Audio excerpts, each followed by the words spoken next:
O livro Novo Acordo Ortográfico, comentado e ilustrado, escrito pelos autores Mônica Maria Pereira da Silva e Willy Paredes Soares, da editora MVC, aborda com um tom bem humorado um tema polêmico entre os falantes da língua portuguesa, que é o novo acordo ortográfico. No Brasil, o decreto número 6.583, instituído pelo presidente Luiz Inácio Lula da Silva, determinou o dia 1º de janeiro de 2009 como a data para a entrada em vigor do novo acordo ortográfico. O Fundo Nacional de Desenvolvimento da Educação autorizou a adequação dos livros didáticos às mudanças, estabelecendo até 2010 que os livros do ensino fundamental sejam adaptados e até 2011 os do ensino médio, ficando até 31 de dezembro de 2012 a data limite para a implantação das mudanças.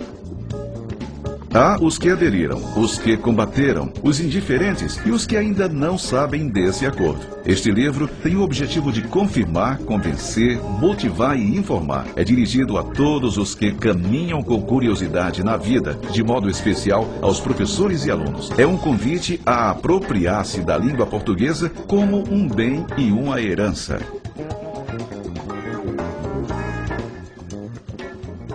Quando decidimos lançar um manual tratando do acordo ortográfico, o nosso objetivo foi o de tentar facilitar o entendimento, no âmbito da ortografia, das mudanças sistematizadas por nossos exímios mestres da língua portuguesa. A nossa pretensão é oferecer uma versão pedagógica e prática do novo acordo ortográfico. Por essa razão, fomos transformados em personagens, aluno e professor, e intitulamos a obra de Novo Acordo Ortográfico Comentado e Ilustrado.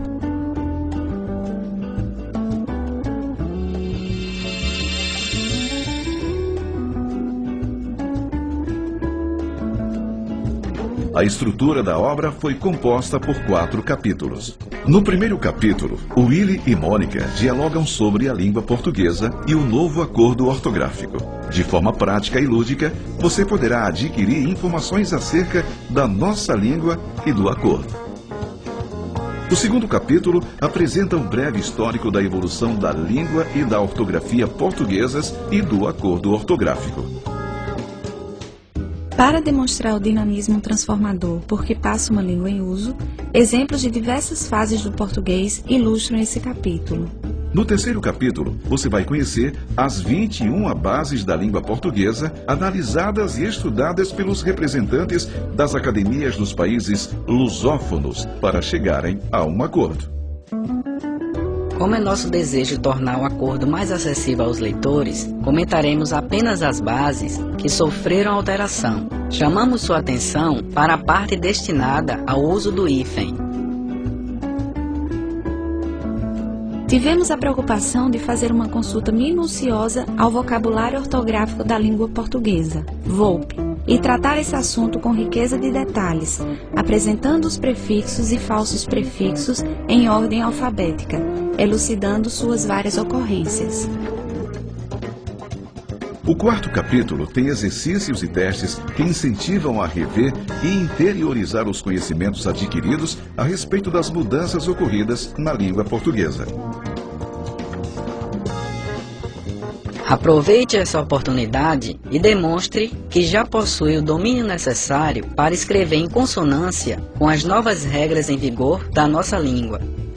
Reconhecendo as diversas situações do cotidiano a que está exposto o usuário da língua portuguesa, elaboramos este manual na expectativa de poder contribuir para o seu sucesso enquanto professor ou estudante proficiente. A obra também possui comentários e ilustrações que ajudam ao leitor a tirar suas possíveis dúvidas através de comentários como se estivesse em uma sala de aula. O novo acordo ortográfico é um manual indispensável para ser consultado nas diversas situações do cotidiano. Agora é com você. Bom estudo!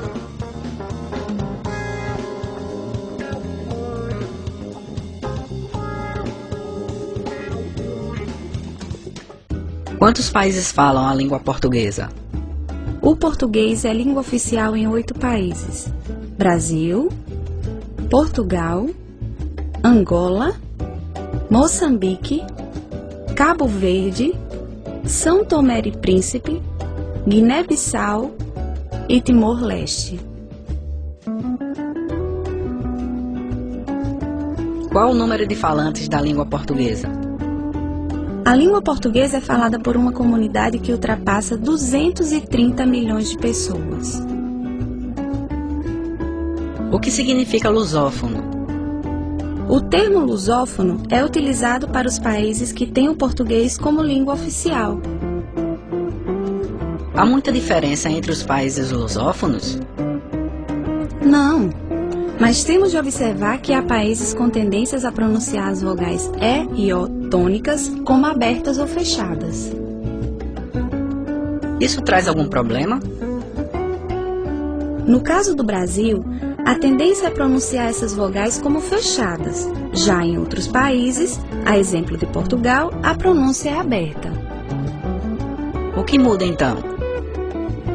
O país que adota a pronúncia fechada para as vogais tônicas E e O usa o acento circunflexo, e o que opta pela pronúncia aberta usa o acento agudo. Brasil e Portugal utilizam a mesma ortografia? Não, as ortografias portuguesa e brasileira são baseadas na proposta de Gonçalves Viana, e cada país segue normas próprias. Se existem dois sistemas, as escritas também são diferentes, não é? As regras ortográficas são as mesmas para todos os países.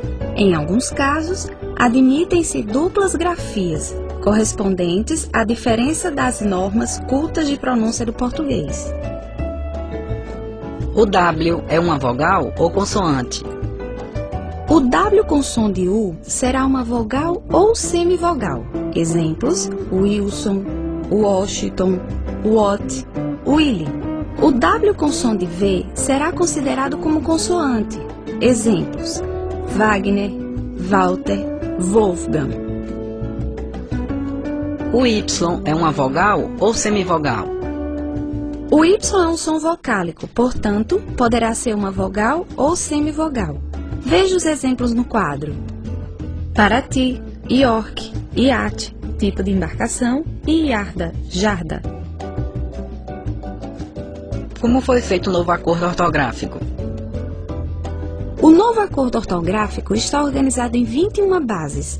Entretanto, apenas 4 não sofreram mudanças. Base 1. Alfabeto e grafia dos nomes próprios estrangeiros. Base 5. Vogais átonas. Base 7. Ditongos.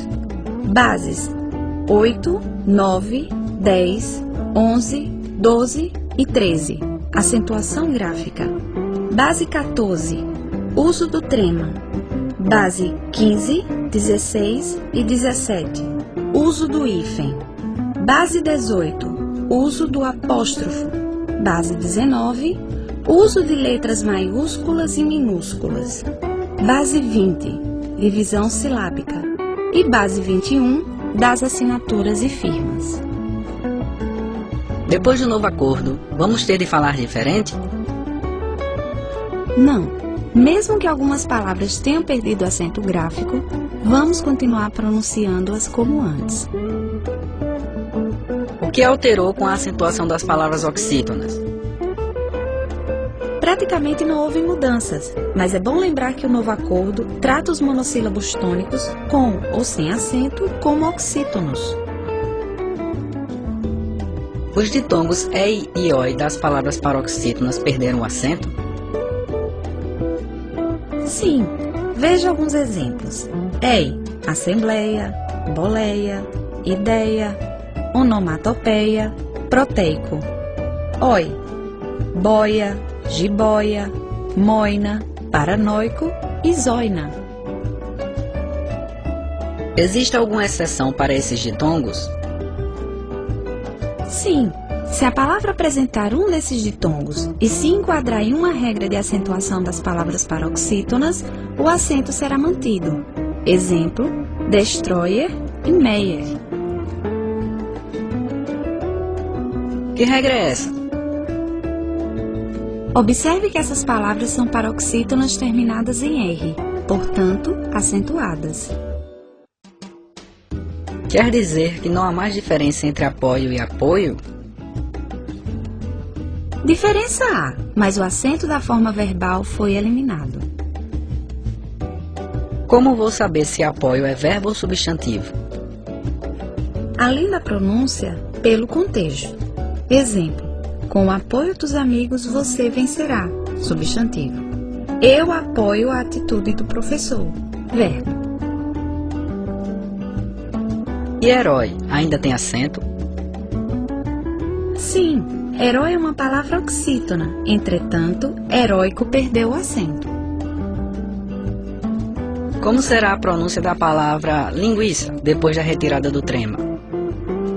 A pronúncia não muda. Há algum caso em que o trema continuará sendo utilizado? Conserva-se o trema em palavras derivadas de nomes próprios estrangeiros. Hübneriano de Hübner, Milleriano de Miller, etc. Existe uma maneira prática de se utilizar o hífen? Geralmente, deve-se observar a letra final do prefixo e a inicial da palavra seguinte. Se o prefixo terminar com a mesma vogal que inicia a palavra seguinte, usa-se o hífen.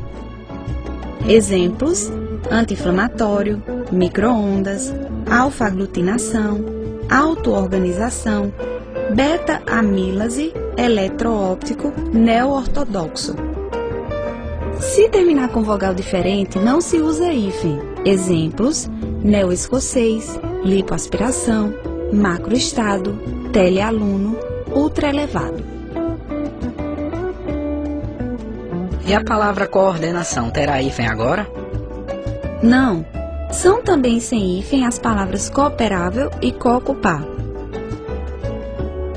Chama atenção para o prefixo co. Se a segunda palavra começar por H, essa consoante será eliminada. Co mais herdar, coherdar. Co mais herdeiro, coherdeiro. Co mais habilidade, cohabilidade. É verdade que em algumas palavras dobramos as consoantes em vez de fazer uso do hífen? Isso acontece com palavras cujo primeiro elemento termina com vogal e o segundo começa com R ou S. Veja o quadro a seguir. Anti mais religioso, antirreligioso. Anti mais semita, antissemita. Contra mais regra, contra-regra. Co mais seno, cosseno. Eletro mais siderúrgica, eletrociderúrgica. Extra mais regular, extra-regular. Macro mais região, macro-região. Mini mais saia, mini-saia. Agora é com você. Bons estudos!